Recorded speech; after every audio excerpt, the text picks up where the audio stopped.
Bonjour et bienvenue dans cette nouvelle analyse d'une chanson de BTS. Aujourd'hui, avec Suga's Interlude, on conclut la série sur les solos des membres du groupe qui sont sortis à des occasions particulières comme les anniversaires ou en collaborant avec d'autres artistes, comme c'est le cas ici, puisque Suga collabore avec l'artiste Halsey qui l'a invité sur son album Manic et le morceau s'intitule Suga's Interlude, puisque Halsey avait décidé de consacrer un morceau de son album à cette collaboration avec Suga, mais en lui laissant le plus d'espace d'expression possible, et c'est pourquoi son nom apparaît dans le titre de la chanson. D'ailleurs, Suga a participé à la production du morceau, de même qu'à son écriture. La chanson commence avec un couplet chanté par Halsey. J'ai essayé toute ma vie de séparer le temps entre le tout avoir et le tout abandonner. Donc, dans son passage, elle dépeint une lutte intérieure qu'elle éprouve depuis longtemps, avec l'emploi de toute ma vie. Cette lutte se fait entre deux oppositions, tout avoir ou tout abandonner. En fait, elle est déchirée entre un sentiment d'abandon, de ne pas être capable d'accomplir ce qu'elle souhaite accomplir, et en même temps, un sentiment de détermination et de combat pour aller chercher ce qu'elle souhaite obtenir. Il faut savoir que Halsey est bipolaire, et donc les deux oppositions dont elle nous parle dans ce passage peuvent se référer aux deux états émotionnels qu'elle doit vivre avec sa maladie, la manie qui est une période d'excitation et la dépression qui est une période d'abattement. D'ailleurs, le terme bipolaire renvoie à ces épisodes de manie et de dépression qui sont les deux extrêmes entre lesquels l'humeur oscille. Et d'ailleurs, cela fait directement référence au titre de son album, Manic, puisque c'est le terme anglais qui se réfère à la manie de la bipolarité. Au couplet de Halsey succède celui de Suga. Dans ma tête, ces errances sont seulement peintes de bleu. Dans mon esprit, vivre c'est le dégoût de soi et une fierté excessive. Moi, plein de rêves, j'ai grandi en voulant réaliser tous mes rêves. Mais en même temps, je vis avec l'idée que les rêves sont mieux en restant des rêves, que mon saut ne serait pas ma chute, que tes convictions, efforts, croyances et besoins ne sont ni laids ni sales, j'y crois. Même si l'aube avant le lever de soleil est plus sombre que tout, n'oublie jamais que les étoiles que tu as désirées brillent seulement dans les ténèbres. Dans son couplet, Suga aborde également les difficultés psychologiques auxquelles il y associe une couleur, la couleur bleue. Chez lui, cette couleur se réfère à la dépression. On peut d'ailleurs retrouver cette symbolique dans une chanson sortie la même année, en 2020, Blue and Grey, sur l'album de BTS, B. Comme Halsey, dans son passage, Suga est tiraillé entre deux extrêmes qui concernent sa vision de lui-même, le dégoût et la fierté. De plus, il fait référence au rapport qu'il entretient avec ses rêves, un rapport qui est conflictuel depuis des années, car comme il l'explique, il a grandi avec l'envie de réaliser beaucoup de rêves, mais en même temps, comme il a peur de ne pas réussir à les accomplir, il tente de se persuader depuis des années qu'il vaut mieux vivre sans les réaliser, une façon de se protéger psychologiquement. Il y a cette image du saut également qui est employée dans le passage et qui peut se transformer en chute.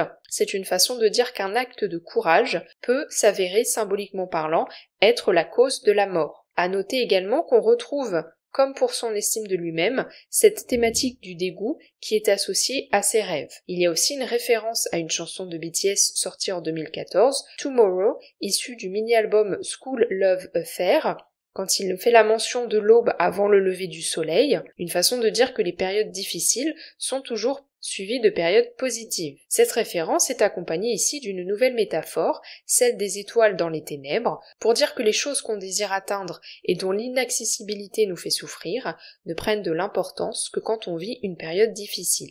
Au couplet de Suga succède un nouveau couplet de Halsey. Je me demande ce qu'il y a en magasin, si je n'aime plus ça, coincée entre le fait de tout avoir et tout abandonner. Dans ce deuxième couplet, elle fait toujours référence à sa bipolarité, elle est déchirée entre un sentiment d'abandon, de ne pas être capable d'accomplir ce qu'elle souhaite accomplir, et en même temps un sentiment de détermination et de combat pour aller chercher ce qu'elle souhaite obtenir. À cela vient s'ajouter une interrogation, avec la question sous-entendue de « y a-t-il une autre option ?» à travers la métaphore du stock d'articles en magasin. Cette thématique de la troisième voie est reprise dans le passage suivant, qui est celui de Suga. Parfois je me demande si je marche sur le bon chemin. Qu'est-ce qu'il y a d'autre si je cours sans cesse vers la fin du tunnel? Et en premier lieu, est-ce bien de le faire? Honnêtement, c'est différent du futur que j'espérais, mais ça n'a pas d'importance. Maintenant, c'est une question de survie. Quoi qu'il en soit, ça n'a pas d'importance. Les choses peuvent être différentes de ce que tu voulais, ta façon de vivre et tes goûts peuvent changer, c'est vrai, alors vas-tu évoluer. On est trop jeune pour traîner des pieds, alors faisons face. alors que vas-tu faire? Dans son passage, Suga fait écho à l'interrogation de Halsey précédemment et il va utiliser la métaphore du chemin. La vie qu'il mène aujourd'hui est-elle la bonne? C'est l'interrogation qu'il se pose. Est-ce que changer de vie également est une bonne idée? Sa vie est très différente de ce qu'il avait imaginé, comme il le dit explicitement dans les paroles. Ce qui est intéressant ici, c'est que avoir toutes ces interrogations de la part de Suga, qui est un artiste accompli, qui vit de son art, qui a un public et qui a réussi dans un domaine difficile, l'amène à se poser les mêmes interrogations que n'importe qui par rapport à sa vie, et ça permet à l'auditoire de s'identifier. À toutes ces interrogations, Suga va opposer à la fin de son passage un lâcher-prise. Il faut cesser d'être pris dans toutes ces questions et aller au-delà, accepter le cours inattendu de la vie, ainsi que son évolution personnelle. De plus, les dernières phrases sont marquées par un certain dynamisme. On a l'idée de cesser de traîner des pieds et l'emploi de faire face. D'ailleurs, la dernière phrase, alors que vas-tu faire, est une adresse à lui-même, une interrogation pour se pousser à prendre une décision et agir, ce qui permet de sortir de cet état d'immobilisme engendré par toutes ces pensées inconfortables. En conclusion, Halsey et Suga s'associent pour parler de leur santé mentale, avec une maladie déterminée pour Halsey et un état de dépression connu pour Suga puisqu'il en a déjà parlé, et cet état revient occasionnellement ou en tout cas quelque chose se rapprochant au fur et à mesure de sa carrière, et il en parle dans plusieurs de ses morceaux. Ce qui est intéressant ici, c'est qu'on a deux artistes de cultures différentes qui vont parler de la même thématique, et qui vont aussi parler d'une thématique qui est quand même taboue, notamment en Corée du Sud. La question de la santé mentale chez les artistes est rarement évoquée, et avec cette thématique abordée à travers cette chanson, ça permet encore une fois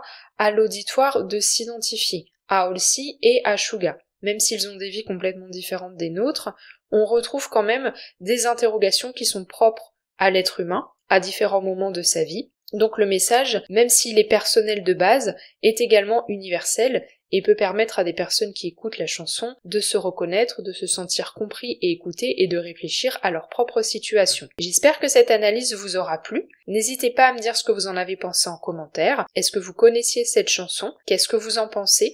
Si vous avez aimé le podcast, vous pouvez laisser un pouce bleu et vous abonner si ce n'est pas encore le cas. N'hésitez pas à le partager autour de vous s'il y a des personnes qui s'intéressent à BTS et à la K-pop. On se retrouve lundi prochain à 18h pour inaugurer une nouvelle série d'analyses.